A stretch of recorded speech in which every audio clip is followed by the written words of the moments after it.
who we're supposed to be talking about. So how was you guys' month last month? Yes. Good month.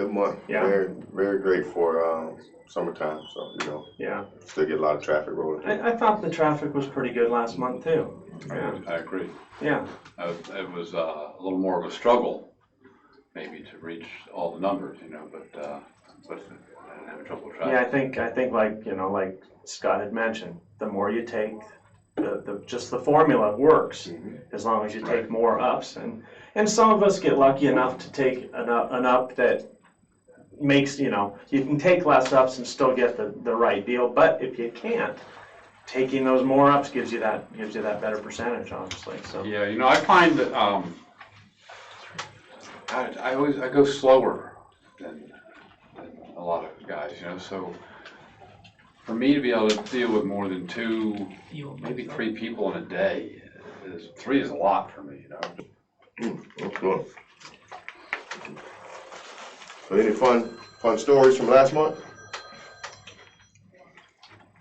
any fun stories? Yeah, I mean,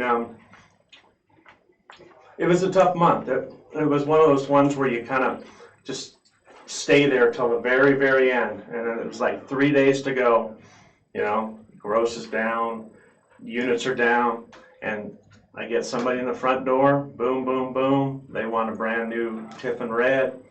Boom, hit my goal, hit my profit. I mean, you just never know who's going to walk in that door. Yeah, I always find that interesting too. This time of year, it's just a different customer. Find a little bit more local customers, and a lot of first timers has been surprising this first quarter. Yeah, I mean, it was one of those situations where I came in a half hour early on Sunday, and they were sitting there waiting already, and I got the first in the queue, and they called me up. I mean, it was one of those things where I'm going to get somebody today, and it was the very first one, and it was us. It just made my day. So Absolutely. those things happen, Thank God. Yeah. Well, let's see what the treasure chest holds. Okay. All right. Sounds good. Frank, you want to go? How about if I get one and pass it out? Want me to read it? Yeah, you read it out. All right, this viewer wants to know. This is A caller from this is Springfield. for Glenn. How do you trial close when going through the process? How do I trial close when going through the process? Well, I mean, I asked the right questions. Again, it's, during the interview process, you're asking the questions to try to, in your mind, qualify the customer and make sure you land them on the right coach type of thing. So, trial closing. I mean, I'm already figuring out my close when I'm out on the lot, because knowing what coach to take them to, knowing what their budget is, and always, as we've been taught, going back to what they told you in the interview. Remember this, remember the refrigerator that you asked me for. Remember the vacuum system you asked me for. Remember the island you asked me. Those type of things. Just making the customer realize, wow, you know what, we have found the right coach. And then, so I look at it as setting it up for the close. And, if that's what the question's asking me, then that's how I do it. So that when I get there, the customer is absolutely in love with that coach. There's no question in my mind and their mind that this is the right one. So that's the most important thing to me to get a customer done. So. Do you make sure that you go on a test drive every time? Not necessarily. I don't necessarily do that.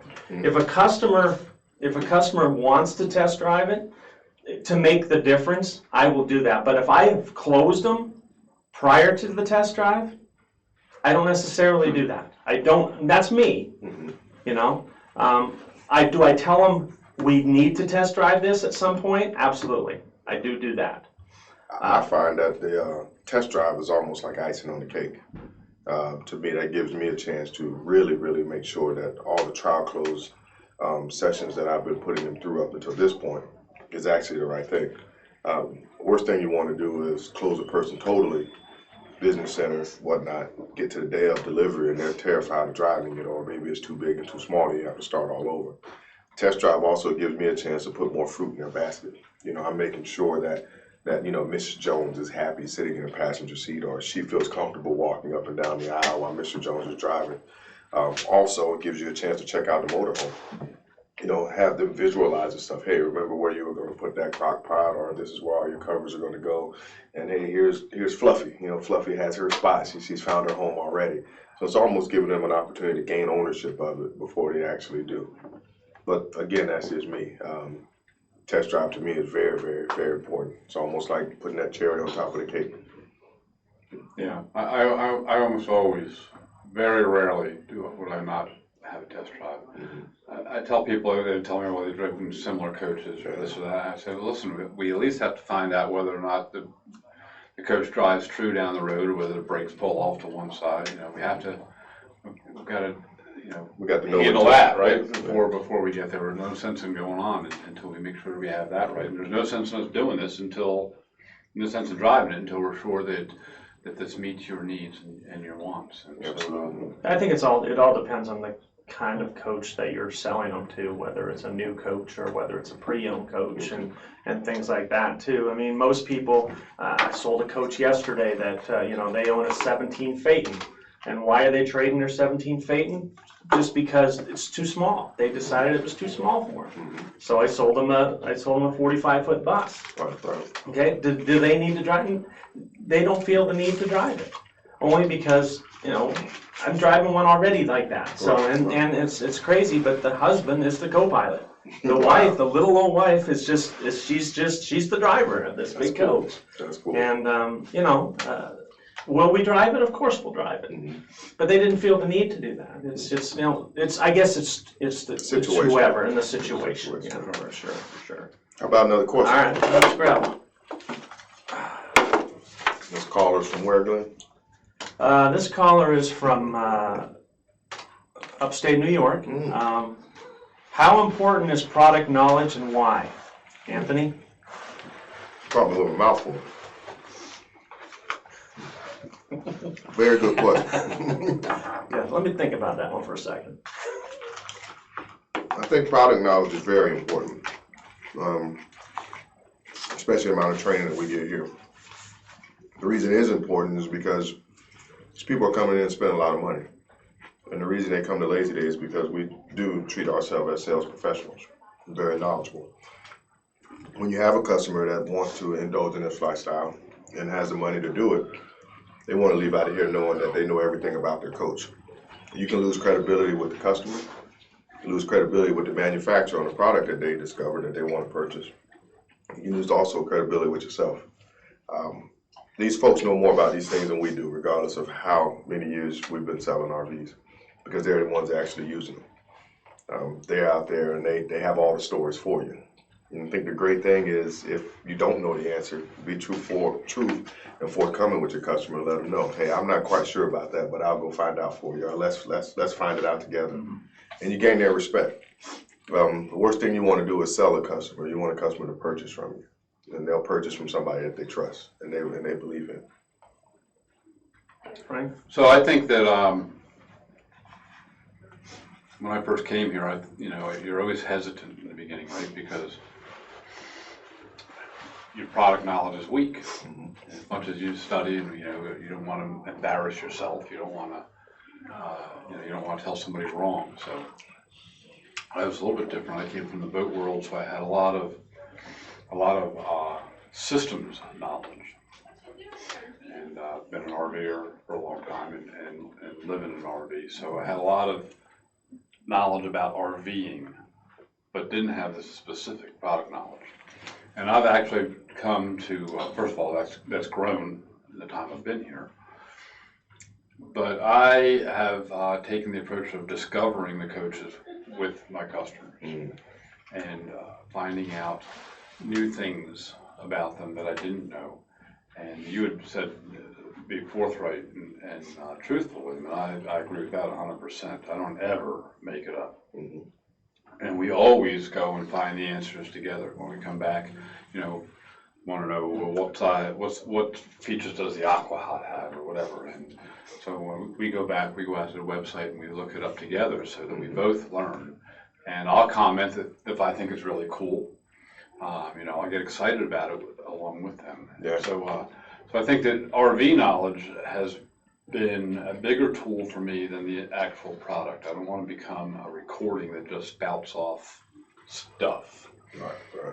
So I think, and maybe I sum it up as I am much more benefits oriented than features oriented. Yeah. Sometimes too much information is too much knowledge. Exactly. Because you can get what I call you can get the customer knowledge wasted.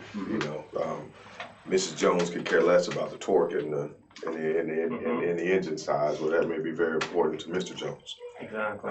So it's great to have the knowledge, but like you said, the benefit of telling them, hey, what does that mean to them?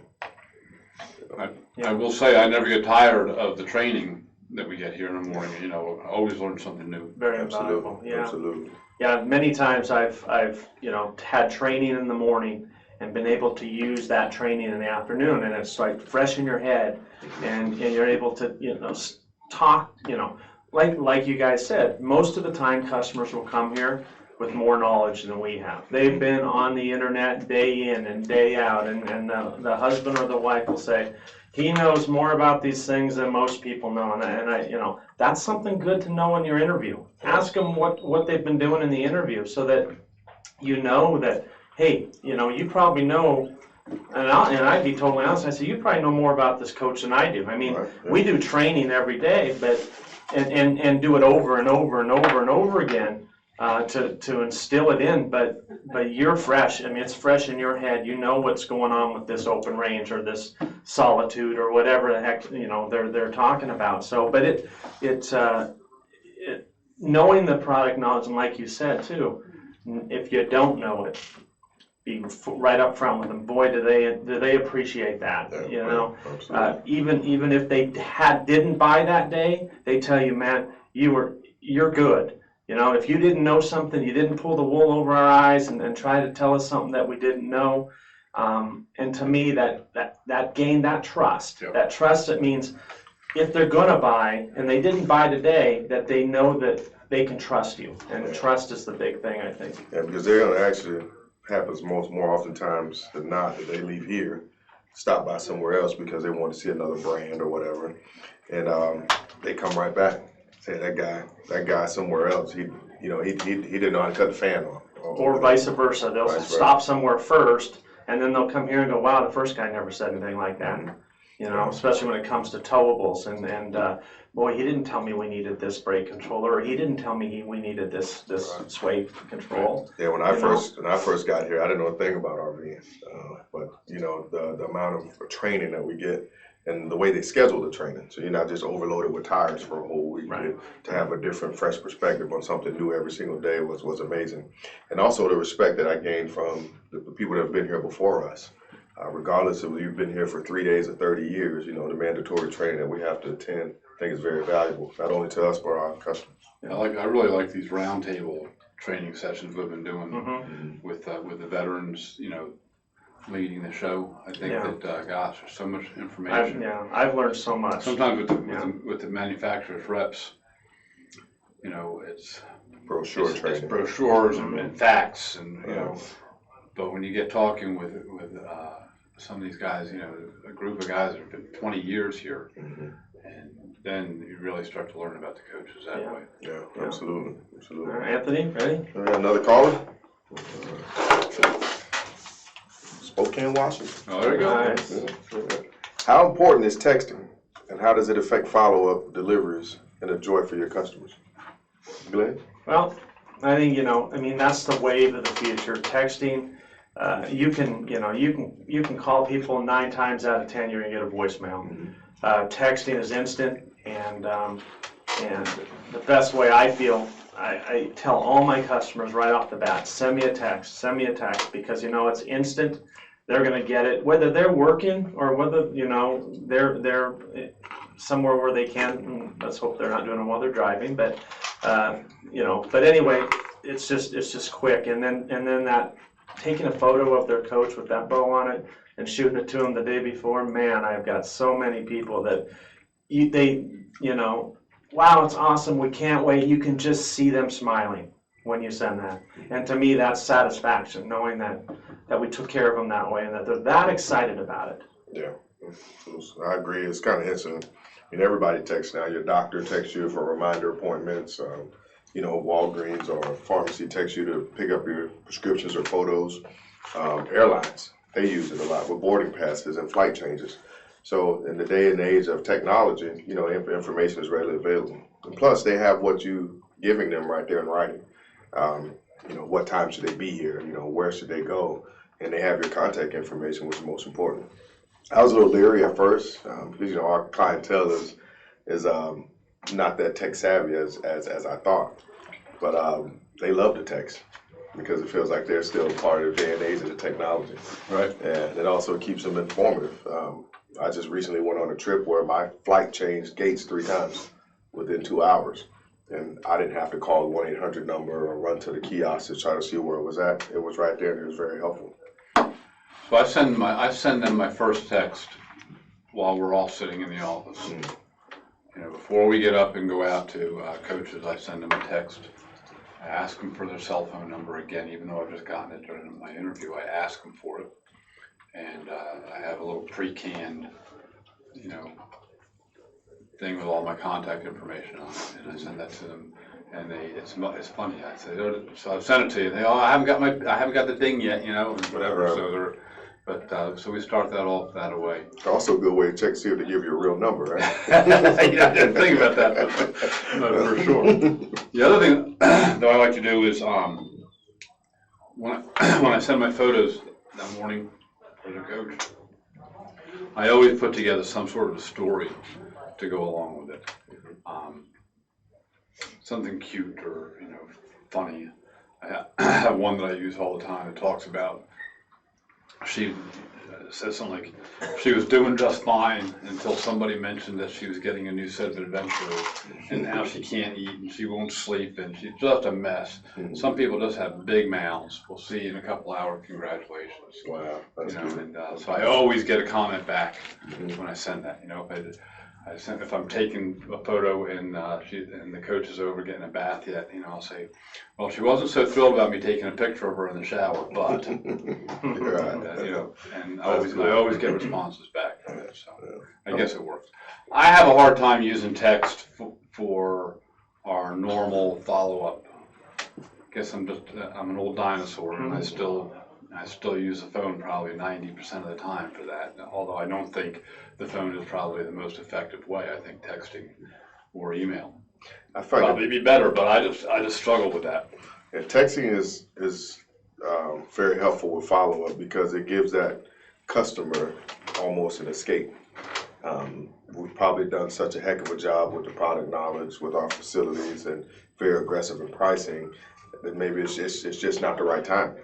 And most customers, they feel indebted to you when you've done everything the right way, and maybe a little bit shameful to tell you, hey, now's not the right time, or I need a few more months, or whatever have you. But for them to be able to shield their pride behind a text kind of helps you stop wasting your time.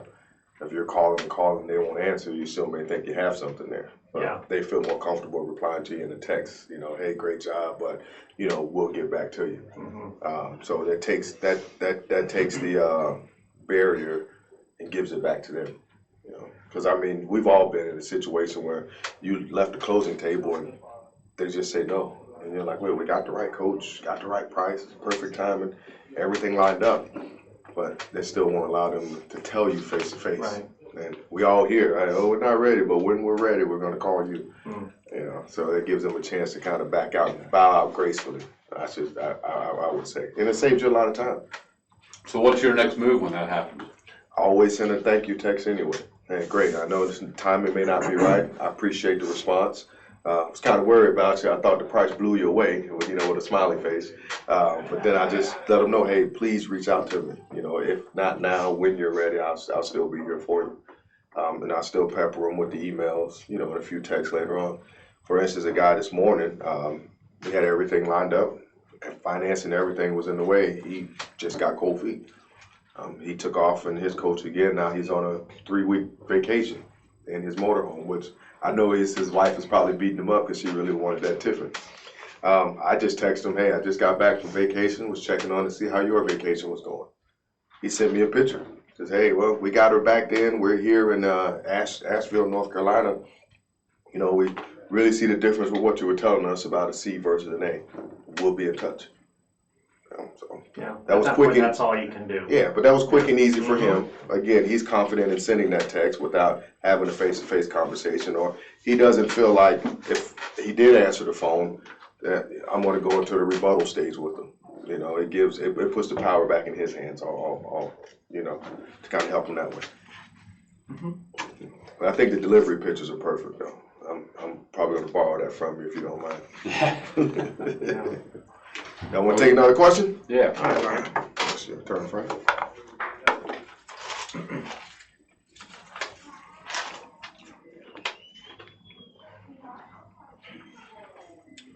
What do you want to know at the end of an interview? Want to go first? Yeah, sure. I mean, what I want to know, if I've done the interview correctly, what I want to know is, I want to know, well, I do know at the end where I want to take them. I mean, that's something that I get at the end of an interview. I know, by that point, I know where I want to take them, and choosing a coach is so important to getting them out the door with the coach that they want. If you can take them to 3 or 4 coaches that you listened to what they want and you're taking them to those, it's so much more credible than to take and take them in coach after coach after coach after coach. Some people want to do that, to me, if I can get them on the right coach, that's the main important thing to me. So what do at the end of an interview, I know a bunch of things. I know that, one, they can afford it. They can buy it. Because I've asked the tough questions. I've asked, how's your credit? I've asked, do you have any money down? If it's a trade and I can tell that they're upside down in it, here's what we got to do. There's times that I haven't even got people out of my office because I ask the questions and they go, you're right. I don't have this money. So it's right now it's probably not even worth our time or yours. And they're mindful of my time too, because I've asked them the right questions. And at the end of the interview, we're either going out to have fun or they're going home to try to mend to get back here. And that's at the end of the interview, that's what I'm trying to accomplish. I think it's on the same token, what I want to accomplish throughout my interview is, price, budget, how you're going to use the coach, where you're going, and what size you want to get. You got to know that before you leave the office. And the way I always relay it, because you have those that they don't want to sit down. I want to go. I already know what I want. Hey, we have a big lot out here, over 1,500 units to look at, but we can't look at them all. I want to be a good steward of your time, your money, and make sure that we put you in the right thing. And they respect that, because I'll share with them, hey, before you tell me your budget, if you say 150,000, I promise I'm not going to take you to the first one that's 149,999. We find one for 80 grand that'll work, I'm going to show you that one as well. But I just need to know where we're going. It's kind of like taking them to the doctor. You just don't go to the doctor and lay on the table and let him start poking and prying. You let him know what's going on so he can help you fix it. But yeah, price, whether it's new or pre-owned, size and length, and what's important to them. How do you handle the RV 101ers that may be serious buyers? And, I get them that they come in, they don't know what they want. They really don't know what they want, but they know they want one. They know they have the plan on making, the trip of their lifetime or whatever. They want one, but they don't know. How do you land them on a right coach? That's not really what the question asked, but you brought it up. How do you land them? Well, what I do, again, I start asking more and more questions, especially when you have a first timer. Your questions are kind of different from your guy from yesterday. Yeah. He know what he wanted. He wanted something bigger or something smaller. The first timers, that's a more extensive interview. You're really digging into why they want to do this, where they want to go, what have they seen before that they like, what's in their budget to to purchase an RV, and especially what are they comfortable with driving. First thing I do is always take them to the campground. When I finish the lot tour, I'll stop at a campsite and say, hey, this is what it's going to look like. You see that hose that goes into the sewer. This goes into the city lineup. This is what you're going to be doing here in a couple days. So let's see exactly how it looks in person. So now when we go out and we stop at a trailer, say, remember that sewer line that we showed you? This is where this hooks up at. So now they see it, they can visualize it, and it's fresh in their memory. Hey, remember the awning button that the guy had out? This is where you'll hit that at. So now you're taking all of their don't knows to knows. Right. So they have the knowledge and they're comfortable with seeing it because they saw it. Mm-hmm. And then, again, you walk in and I tell them they're all going to be the same inside. Couch is going to be on this side, it's going to be on that side. Bed's going to be in the front, it's going to be in the back. The kitchen is going to be the same, just save a spot for me to come watch TV with you. So you kind of identify exactly where they're at and where they want to be by giving them that visual of the campground. And we have the luxury of having 300 sites to choose from to show them. And at this time of year, you have some open spots where you can actually take one in, even if it's a motorized product. That's a good thing to do on a test drive as well. Take them to the campground, let them back them into one of those spots. I've done that before. Get them very comfortable with it, very comfortable. But with the first timers, I think it's very important to show them someone that's camping right here. And then That's a great idea. I never thought, That is a great idea. I've always taken them through the campground. But I never thought to really stop and show it to them. show them the campground. Because it's fresh in their mind. And once you leave there, you kind of got their confidence level up. Right. Great idea. Yeah, a lot of times, people that have not camped before, they'll have an idea. So you kind of, you got to, what are you thinking about? That type of thing. Because most of the people aren't just, and there's a few, but most of them aren't just coming in here with no knowledge at all. They've been looking. They've been looking on the websites. They've been doing that kind of stuff. So they're coming in going, I don't know if I want a fifth wheel or a Class C, that type of thing. And that's your job to try to help them figure that out. Do you need more room? Do you have a truck? Are you going to buy a truck? Do you want that? You're going to pull a car behind the Class C. How is your independence going to happen once you get to where you're going? Once you set camp, are you going to want to pop camp up to go get groceries? Some people don't want to do that, so you're planning on pulling a car. These are all little things that they may not have thought about, but need to think about moving forward, and maybe they're having family come. Maybe most of the time it's just two of them, but they may have grandkids, and you find out they got 8 grandkids, and at any time, how are you going to sleep those? Okay, so maybe now maybe a fifth wheel is better than a Class C. Okay, so, but then again, if you bring in 6 grandkids, are they all going to fit in the cab of the truck? Okay, those are all little things that you have to. I never thought of it that way, and that's how you have to get them thinking about things. As professionals, we have to come up with scenarios to help them choose, and that's, I think, asking all those questions is helpful. I had a fella maybe 2 months ago now, maybe 6 weeks, that came in and he had determined that he wanted, doing his research, he'd never been a camper before, but he determined what he wanted was a slide-in, pickup truck slide-in camper. So we went out and we looked at a couple that were out there, and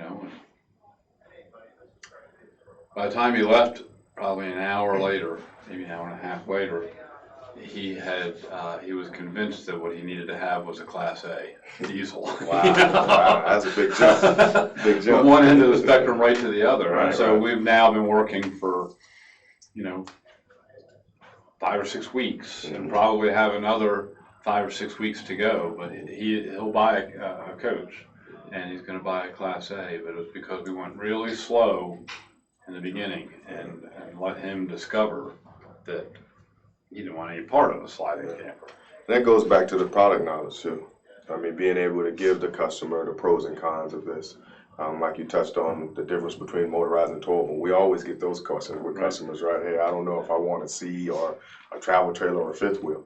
But to be able for us to have that product knowledge to tell them what's going to work with this, what's going to work with that, and what your options are with going this route, I think is very helpful. It goes back to the training that we get here as well. I think I've been fortunate. I have a unique perspective because I live in my coach, and so I can always share with people that, listen, you can tolerate this inconvenience for a weekend, and that's okay. You'll come home and you'll have a great time. If you go for a week, that inconvenience becomes a little more uncomfortable. Yeah. So, and if you're planning on going across the country and going to be in this thing for, 2 months, well, that's not going on a vacation anymore. You're living in it. And I can tell you firsthand that there are things that you can tolerate for a weekend that are completely intolerable for a month. Yeah. And that 24-foot coach may work great to go to a music festival. Right. There'll be a weekend warrior with. But you're not going to go and stay in that thing for 2 months, and usually they respond pretty well to that. Yeah. They like being up front. Here? Sure. Oh, looks like one left in there. All right, Anthony, how do you keep going when you keep hearing no? Good question. Great question, actually. You keep going when you keep hearing no. It's kind of ironic that all the questions that we had today kind of keep tying into each other. But when you keep hearing no, you have to go back to that interview. You have to realize what was the reason they did come in here first. They came in to say yes to somebody or yes to something. Maybe it's just not the right coach. Or maybe it's not the right price, or maybe it's not the right time. Well, all of that should be written down on that interview sheet that you're using. That way you can go back and revert back to that information that they gave you. Because there's a yes in there somewhere. We just have to identify exactly why they're saying no. 9 times out of 10, to me, what I've experienced, that it's always about the price, or it's always about the coach. I've ran into it several times where we got the right price. I saw something in their eyes that thought this was the right coach, but maybe it's too big, maybe it's too small. So we have to start back over. Never ever get defensive. Never take it personal. More so take it as, where did I miss the mark? And I'll ask my customers flat out, folks, I thought we had everything all together. I mean, we drove it drove nice. You like the colors, the trailer matches your truck. We got to the right price, it's affordable. What am I missing? And when, again, once you become responsive instead of defensive, they'll open up to you. Anthony, I don't know. I think we may need to go back and look at that second one again, or I didn't think we can afford this, but I see we can afford much more. I don't want to shortchange myself. What else could I do if my payment was about 10 or 15 bucks more? So it's always, the answer is always there. You just have to keep digging, but you have to do it in a friendly manner, which goes back to developing that rapport throughout that process with the interview, with showing them the property tour, taking them on a lot tour, with gaining that trust. And you can only gain that trust by having a great interview, showing them the benefits of purchasing here, and having that product knowledge. Because by the time you get down to that nose, they should have gained your trust that you are the professional and you are the one they want to do business with. And if that is the case, they will open up to you eventually. Right? Well, I thought it was a completely different question, but I appreciate what you had to say. I thought that the question was asking, how do you keep on going when you've gotten no after no after no from customer after customer after customer? That's how I. Maybe, you know what? Maybe it was Glenn's fault. Maybe I forgot a word in there. He didn't put a question mark. I liked his answer. I thought your answer was great. The perseverance of the tenacity of just plugging through it, and that's really how I do the other side, is when you just had a string of ups that were just no. Well, Golly, eventually there's a yeah and that's something. Well, that's it. The numbers have to play to you, right? Yeah. Every time you get a no, you're more likely to get a yes the next time, right? Yeah. So That is a different way to look at the question, though. Maybe we should have had a different reader. Maybe so. I think you read it upside down, but.